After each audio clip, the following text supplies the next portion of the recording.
I was indoctrinated with fear of death and that being the end all, you know. No, we cannot be afraid to break those eggs. We are a lot of times walking around mourning eggshells.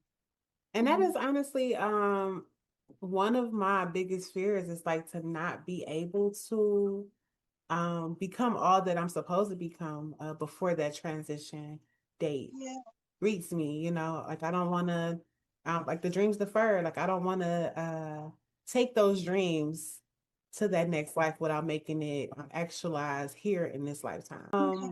But with grief, with us holding on to grief, we can't necessarily hear our intuition as loudly. You know, that pathway and that channel was kind of clogged. So we question ourselves. Um, we may be able to hear some of it, but not in depth. You know, it can have the discernment a little thrown off too. And I've experienced that dealing with grief in the past.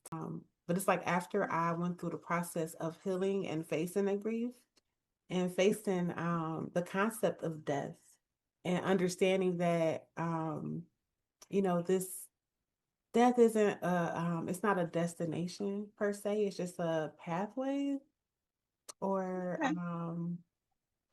a bridge. So it wasn't until I fully embraced that and then went and got into my path of tapping into the ancestral realm that my intuition opened up a lot more. Well, I guess before my awakening, um, the way I looked at death then was it was still very fear based. I grew up deeply in the church.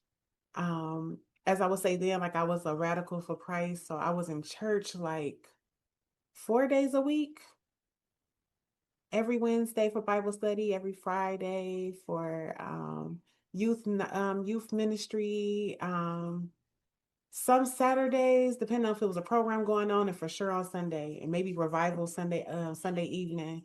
But my grandmother was a deaconess, and we just grew up heavy in the church. So I looked at it as either, you know, this is a bridge at that time to either heaven or hell. So, you know, you got to live right or, um, you know, death could come at any hour. So if you're not living the righteous path or the way that the Bible deems the righteous path to look, you know, um, that, yeah, you can go somewhere and suffer, you know, for all of eternity.